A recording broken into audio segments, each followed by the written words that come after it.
Би сакала како следни гости, учесници, да ги најавам професорка доктор Фросина Ташевска-Ременски од Факултетот за безбедност при Универзитетот Свети Климент Охридски во Битола и колегата доктор Дејан Маролов од Правниот факултет на Гоце Делчев Штип. Прва ќе земе збор професорка Фросина Ташевска, повелете. Благодарам. Најпрво сакам да се заблагодарам на организаторите за поканата и да го поздравам изборот на темата за која што денеска се дискутира и може би е куриозитет ако кажам дека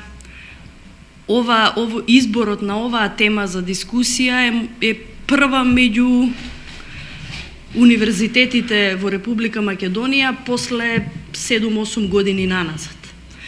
Зошто го зборувам ова? Заради критиките кои што ни ги упатија и представниците на Сдруженијата на македонците од соседните земји, за тоа како се дискутира за прашањата на македонците во соседните земји во Република Македонија или колку македонските граѓани, македонската заедница, академска, стручна, ги отвара прашањата и ги дискутира на правилен и конструктивен начин. Кога зборуваме на правилен и конструктивен начин, не зборуваме само за фактографскиот пристап во наведување на се она што значи право и обврска на државите или неисполнување на обврските на државите по прашањето на заштитата на малцинствата, а во овој контекст за обврските на Бугарија, Грција, Албанија, Србија, сега веќе и Косово, туку зборуваме за еден критички пристап кој што ќе ги офати и прашањата за кои што многу малку во Република Македонија се дискутира, а се однесуваат на прашањето на обврската уставна на Република Македонија согласно членот 49 од Уставот на Република Македонија за грижата на Република Македонија за положбата на македонците во соседните земји. И јас во контекст на оваа тема нема да ги експлоатирам податоците кои што беа веќе кажани и веќе спомнати од страна на моите почитувани соговорници, туку ќе се осврнам на обврската на меѓународната заедница, во овој случај на Европската Унија и на Република Македонија по прашањето на македонците во соседните земји.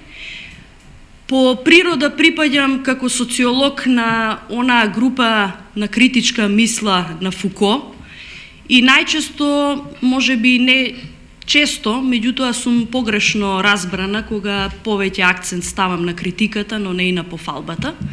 Меѓутоа, факт е дека доколку не се укаже на недостатоците, доколку не се укаже на обврските кои што не се исполнуваат, никогаш нема да има и реален и фактички пристап во решавање на отворените прашања и проблеми, кои што во овој случај по ова прашање на македонците во соседните земји е заедничко прашање и на Република Македонија, и на соседните земји, и на Сдруженијата во Македонија кои што застапуваат прашања за заштита на човековите слободи и права, меѓутоа и на Сдруженијата кои што ги представуваат македонците во соседните земји.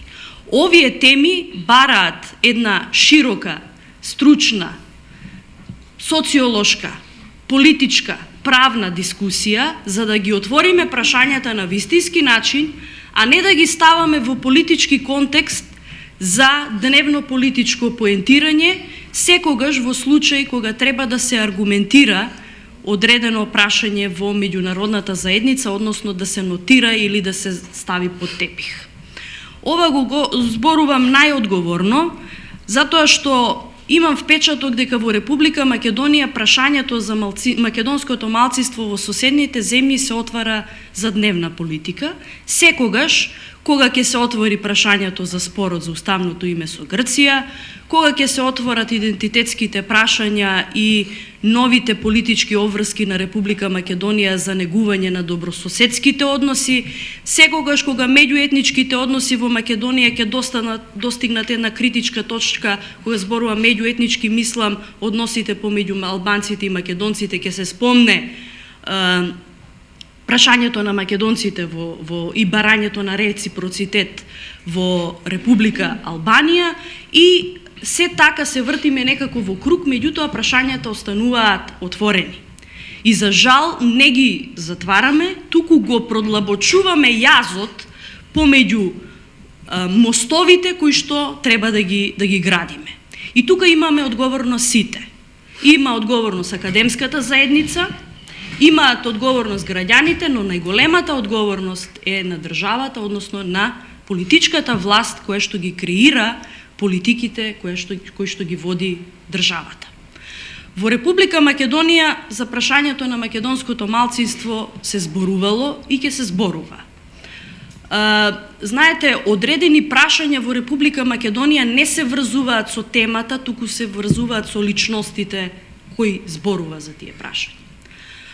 Мојата маленкост одбрани докторска дисертација 2007 година, по долги години истражувачка работа, чепкање по архивите во соседните земји, добивање на забрана за влез во две соседни држави заради истражувачката работа и се она што многу подиректно и многу посурово го чувствуваат македонците кои што живеат во Бугарија и во Грција.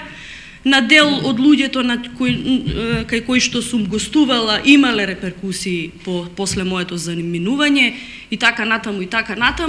Меѓутоа излезе ова дело 2007 година, за 2008 година бев добитник на државната награда Гоце Делчев, токму за книгата Македонското национално малцинство во соседните земји, современите состојби, значи анализирани многу историски назад, меѓутоа со посебен акцент 2001-2006 година во она временска рамка во која што е спроведено истражувањето.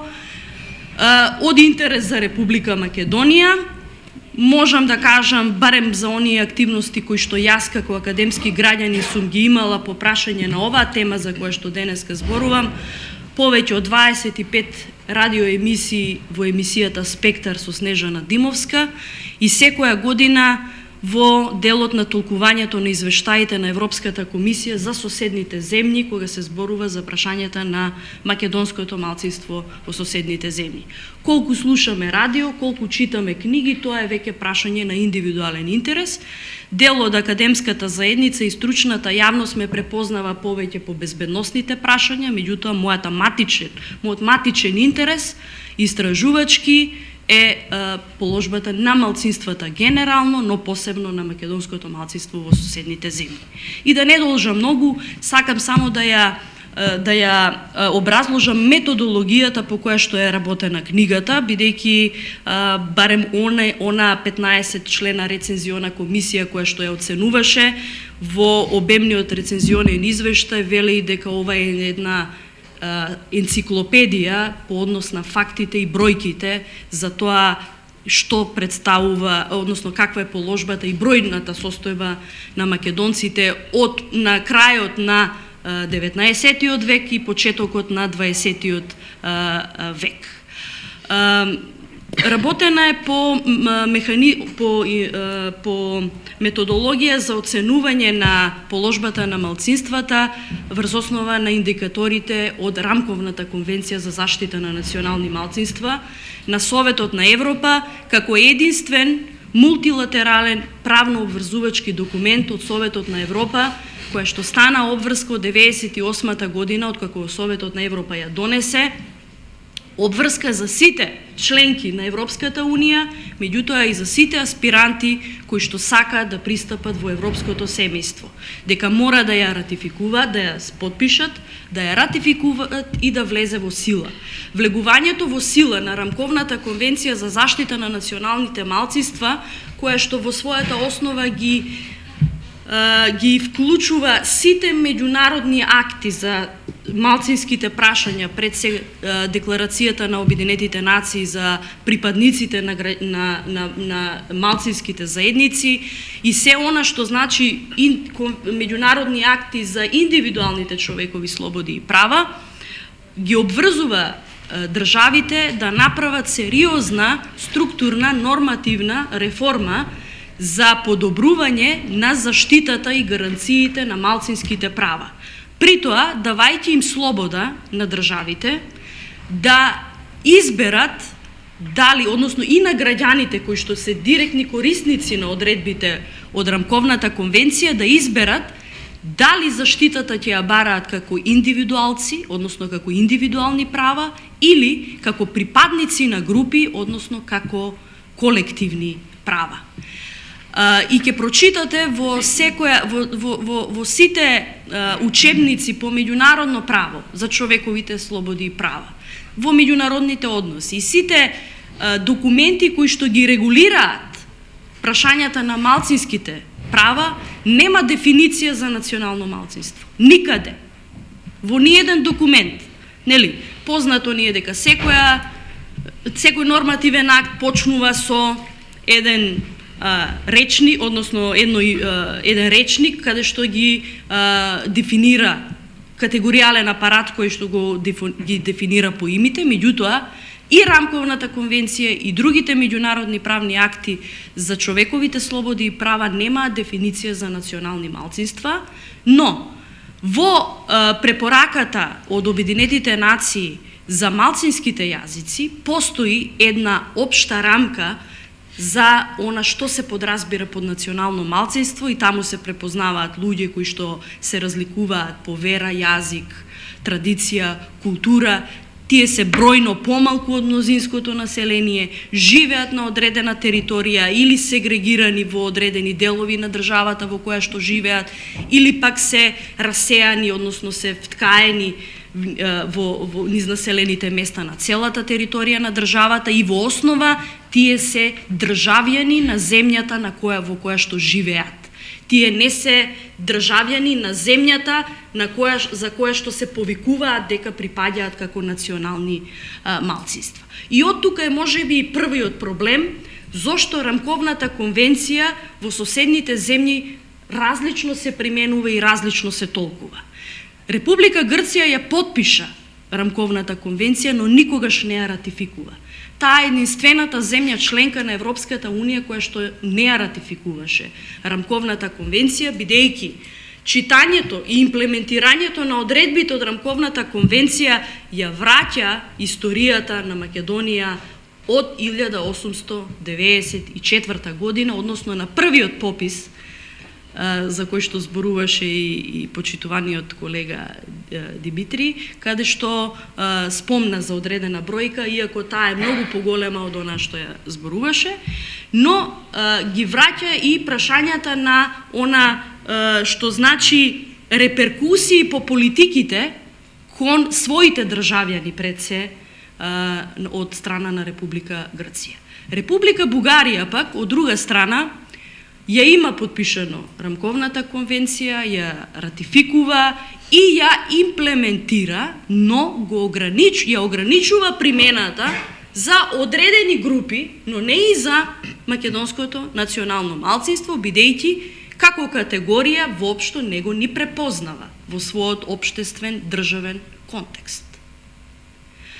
Единствено, ако зборуваме за соседните земји, единствена доследна примена и по однос на реформите на законодавството од страна на земјите соседи, комплетна примена на Рамковната конвенција за заштита на национални малцинства имаме во Република Албанија и во Република Србија. Ако сега не ја броиме од 2008 наваму и Република Косово, кое што во оваа фаза на добивање на меѓународно правен субјективитет ќе се соочи и со барањето од страна на Европската Унија во сериозниот ичекор, особено и со подпишувањето на договорот за помеѓу Белград и Приштина во однос на статусот на Косово, ќе се најде пред сериозен предизвик за решавање на статусот на српското малцинство на Косово. И се она за што зборуваше Васил, како барање од Европска Унија, формирање на различни владини, невладини или помошни владини тела, за следење на имплементацијата на Рамковната конвенција и прашањето на заштитата на малцинствата се наметнува на агендата на Република Албанија. Меѓутоа, доаѓаме и до можеби клучното прашање. Република Македонија ја ратификуваше и ја спроведува рамковната Конвенција за заштита на националните малцинства многу порано во оние одредби кои што се дел од рамковната конвенција, бидејќи ние го имавме конфликтот во 2001, го имаме рамковниот договор, кој што во основа ги содржи многу повеќе и поголеми гаранции за малцинските права за граѓаните, државјани на Република Македонија и можеби рамковната конвенција е ирелевантна во овој случај затоа што имаме друг акт кој што е дел од Уставот на Република Македонија и е многу повеќе од она што значи рамковна конвенција. Меѓутоа, ајде да се навратиме на Уставот и уставните обврски на Република Македонија. Таму се вели: Република Македонија во грижата за македонците во соседните земји нема да се меша во внатрешните работи на државите соседи, нема територијални претензии, меѓутоа се грижи за социјалните, културните и економските права. Главното барање на Европската заедница 90-тите години во онаа фаза кога Република Македонија бараше признавање од Европската заедница и членство во Обединетите нации беше побуната против грижата за политичките права на македонците во соседните земји и проткаениот во политички речник иридентизам кој што наводно го промовира македонските политичари во 90-тите години и заради тоа се интервенираше со амандманот 1 и 2 од Уставот на Република Македонија на 6 јануари 1992 година, во која што Република Македонија и на меѓународната заедница, меѓутоа и на соседните земји им ги даде уставните гаранции за немање на територијални претензии и немешање во внатрешните работи, при грижата само за културните, социјалните и економските права, но не и на политичките, што значеше право на политичко организирање, односно мешање при остварување на правото на здружување на македонците во соседните земји, меѓутоа се уште остана да демне сомнежот дека Република Македонија има удел во политичкото организирање на македонците во соседните земји, затоа и ги вметна уставните гаранции или правото на покренување на државните механизми во заштита на уставниот поредок секогаш кога ќе се насетат одредени действија од страна на припадници на малцинските заедници по прашање на промоција на нивните права, за она за што зборуваше Васил, дури и државната безбедност разбрала дека треба да се зборува да се учи на македонски јазик во Гора и во Голо брдо. Меѓутоа, Република Бугарија во ставот 2 од членот 11 од Уставот на Бугарија забрани формирање на политички партии и секаков вид на здружување по етничка, верска и расна основа, иако не го зема докрај во предвид мислењето на Уставниот суд од 2000 година во решението 1, каде што се вели дека за организирање по етничка основа се смета доколку организацијата во својот статут забранува членување на припадници на други етнички заедници во организацијата во која што се. И од тука и спорот, и од тука и нерегистрирањето, и од тука покренувањето на целиот државен апарат во сузбивање на секој никулец и секоја фиданка во организирањето и барањето на правата на македонците во соседните земји. И сега доаѓаме до прашањата за кои што можеби во овој контекст денешен треба да позборуваме малку повеќе. Деновиве, следејќи ги изборите во Европскиот парламент, не сум среќна по однос на она што значи иден развој на меѓународните односи. Кога зборувам за меѓународните, зборувам за односите во рамките на Европската Унија, затоа што во составот на Европскиот парламент влегоа представници на 9 екстремно десни партии, без, ако не ги броиме тука, уште Златна Зора требаше и Атака да влезат во Европскиот парламент и да го препознаеме курсот во кој што ќе се движи популистичката и крајно десна националистичка политика која што ќе ја водат дел од европските држави. И сега доаѓаме и до оној момент во 2010 година, многу срамежливо Европската Унија го промовира, или пак Република Македонија мисли дека е центарот на светот, па ние не ги дискутираме. И не ги, можеби и не ги знаеме дека постојат. Доаѓаме до програмата на Советот на Европа за превенција од политичка радикализација. Тоа е клучниот документ по кој што треба да биде учебник за неутрализирање на сите ултрадесничарски партии, ултралеви и неофашистички ограноци во земјите во кои што вирел фашизмот. Во таа програма за превенција од политичка радикализација, Германија веќе презема активности. Министерот за внатрешни работи со еден акт укина 34 здруженија и 2 политички партии во Република Германија, токму заради ширење на политичка партиска идеологија која што соодветствува во оваа дефиниција на крајно десна неофашистичка идеологија. Меѓутоа, кога отсуствува укорот кон златна зора и кон се она што се прави во Република Грција, кога отсуствува укорот за атака заедно со ВМРО на Каракачанов во Бугарија, кога отсуствува укорот за црвено-црните во Албанија, кога отсуствува укорот и за никулци на неофашизам во Република Македонија, тогаш зборуваме за еден спирален круг во кој што ние на вакви собири ќе бидеме крајни песимисти за тоа што не очекува и многу малку ќе ги согледуваме реалните состојби и ќе го бараме лекот за болката која што ја имаме. И доаѓаме до овие прашања за кои што сакам поотворено да проговорам. Во Република Македонија сме на пат кон едни иреверзибилни процеси. Кога зборувам за иреверзибилни процеси, зборувам за пренасочувањето на интересот по грижата за човековите слободи и права и по однос на македонците надвор од Република Македонија и иселениците и по однос на човековите слободи и права внатре. Кога зборувам за иреверзибилните процеси, зборувам и за ова. Кога го отвараме спорот за името, не бираме речник со кој што атакуваме на политичкиот непријател, отсликан во ликот на Република Грција.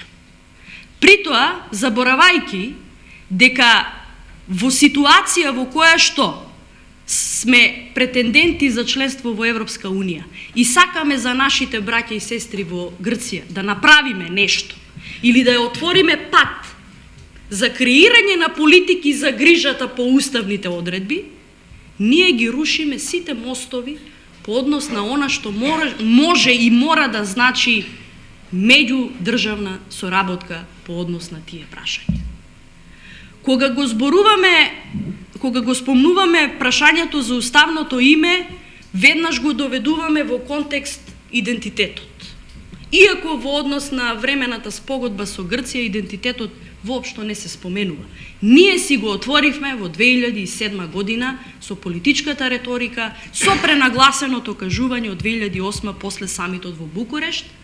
Особено си го земавме на товар прашањето на идентитетот, кое што не е прашање во релацијата Македонија-Грција, туку е во релација Македонија-Бугарија. И по прашањето на македонскиот јазик, и по прашањето на признавањето на македонската нација. Чинот на признавање на Република Македонија под уставно име од страна на Република Бугарија 1991 година беше проследена со една изјава од страна на властите во Република Бугарија. Ние ја признаваме државата, но не ја коментираме природата на народот кој што живее во Република Македонија. Тоа ќе го оставиме прашање да го дискутира историјата и да го толкува академската заедница. за да во 99 година, кога се подпишуваше договорот за соработка помеѓу владите на Република Македонија и владата на Република Бугарија, се спомнаа многу прашања кои што представуваат одлична основа за зближување на двете држави по однос на барање на решенија и градење на мостови за соработка што ќе резултираат и со подобра и со одредени гаранции за еден соодветен однос на државата кон бугарските државјани кои што се декларираат како македонци. Меѓутоа, денеска гледаме дека тој договор како да не постои, и председателот на Бугарија и премиерот на Бугарија повикуваат на некои нови договори, ние се правиме на тошо, не знаеме дека има таков договор, без при тоа да го актуализираме, бидејќи тоа е во наша полза, но тоа не го чиниме, не знам зошто. По прашање на иреверзибилните процеси, зборуваме за национални стратегии на земјите од соседството по прашањето на Република Македонија. Дури и демографски, ако сакате, прашањето со бугарските државјанства, прашањето на второ, трето дете кое што го препознаваме како мерка и на владата на Република Македонија не е македонски проект, туку е бугарски проект од бугарската стратегија за демографија. Кој добро чита, ќе ги препознае работите. Меѓутоа, Република Бугарија има стратегија за однос кон Република Македонија и кон прашањето на малцинствата. Се согласи Димитрije дека македонците, особено по балканските војни, после Првата светска војна, во статистиките на Грција не се препознаваат како македонци, туку се именуваат како бугари. Се враќаме на оние националните доктрини. Во националната доктрина демографска на Република Бугарија, кој што е јавен документ, се вели без поговорно давање на бугарски пасоши за баратели од Република Македонија. За жал не можев, бидејќи се селев од едно место во друго, не можев да го најдам одговорот од Министерството за внатрешни работи на Република Бугарија, што го добив на моје барање во 2011 година по прашање на бројот на издадените државјанства за македонски баратели од Македонија.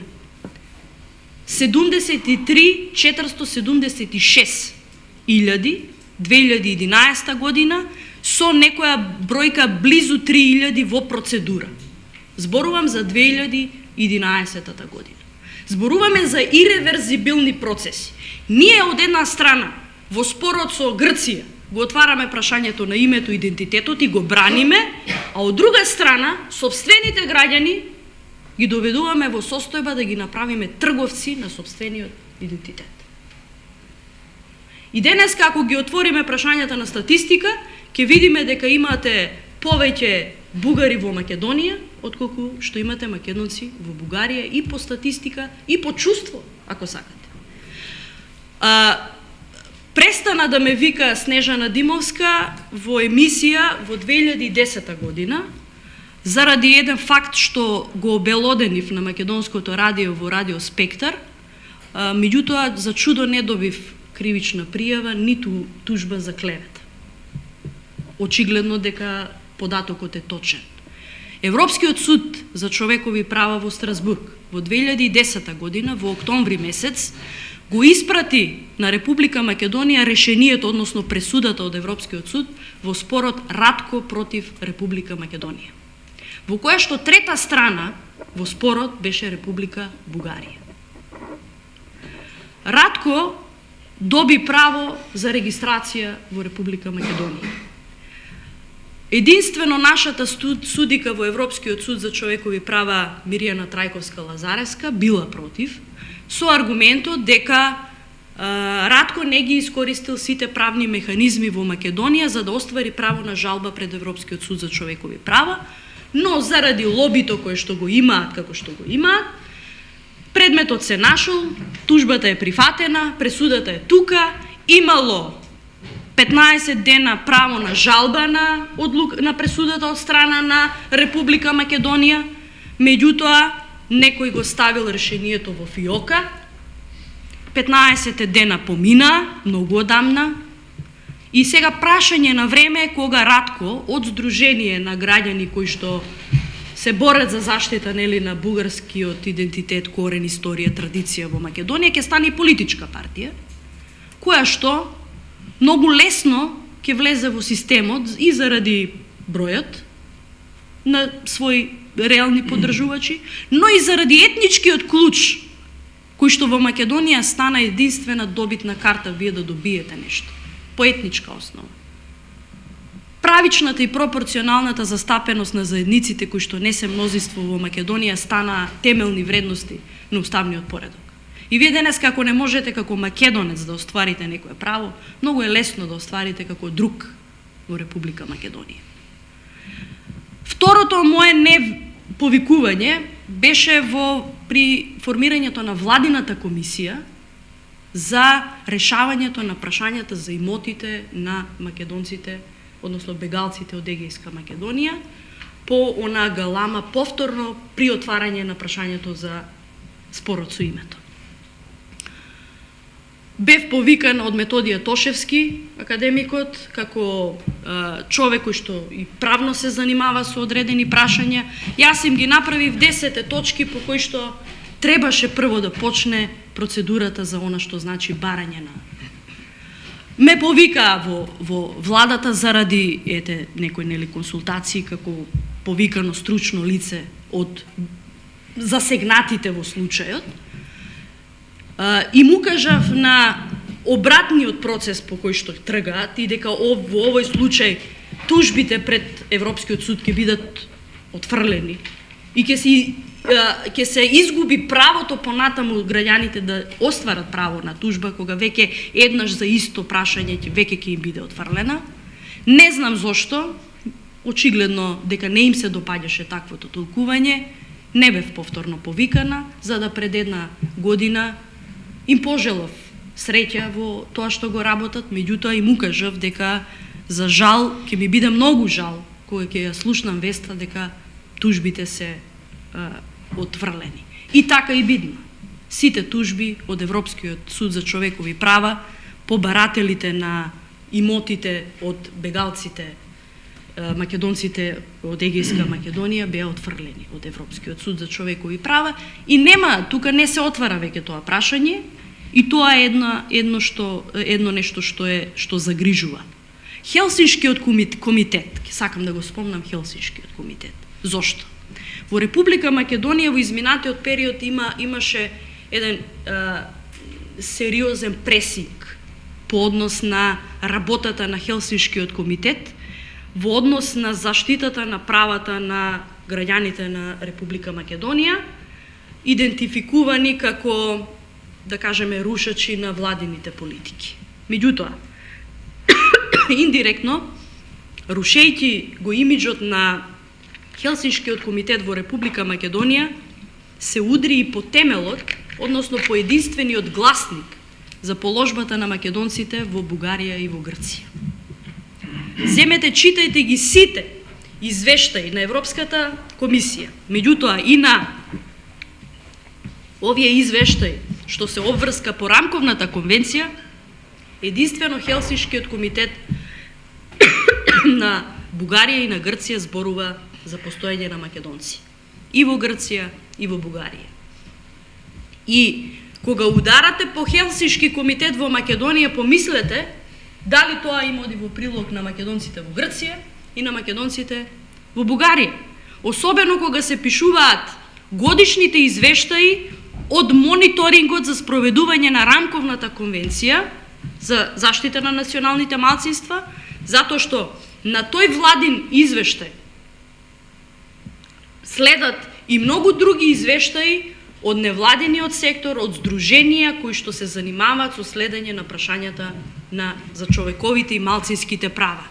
А во случајот со Република Грција и Република Бугарија, единствено Хелсиншкиот комитет во Софија и во Атина испраќа до Комитетот на министри и до Советодавната група на Комитетот на министри извештај за тоа каква е грижата, односно каква е имплементацијата на рамковната конвенција и таму зборува за македонци, за македонско малцинство, за турско малцинство, за малцинствата во Бугарија, ги спомнува случаите на Омо и Линтемпирин, и тие прашања ден денеска остануваат неодговорени. И последно, и ќе завршам, да не должам, по однос на демографијата и пописот. Ние во Република Македонија не успеавме да направиме попис. Од една или од друга причина, без да навлегувам. Република Албанија се обиде да направи попис по оној терк за кој што таа смета дека е најсоодветен. Меѓутоа, нема да се сложам со Васил кога ќе кажам дека македонците во Албанија не требаше да го бойкотираат пописот. Зошто? Заради фактот што графата друго ќе беше една исклучителна добра можност за спроведување на реалниот попис за бројот на македонците во Албанија. Ако тоа го нема во Грција, ниту како графа за друго, ниту во Бугарија, ако Албанија го понудила тој модел на прашалник, тогаш $1000, ако Република Македонија како држава со уставни гаранции има интерес да ги заштити македонците, наместо Скопје 2014 ќе ги платеше $1000 на секој кој што ќе добие пријава за тоа што се декларирал како македонец. Ние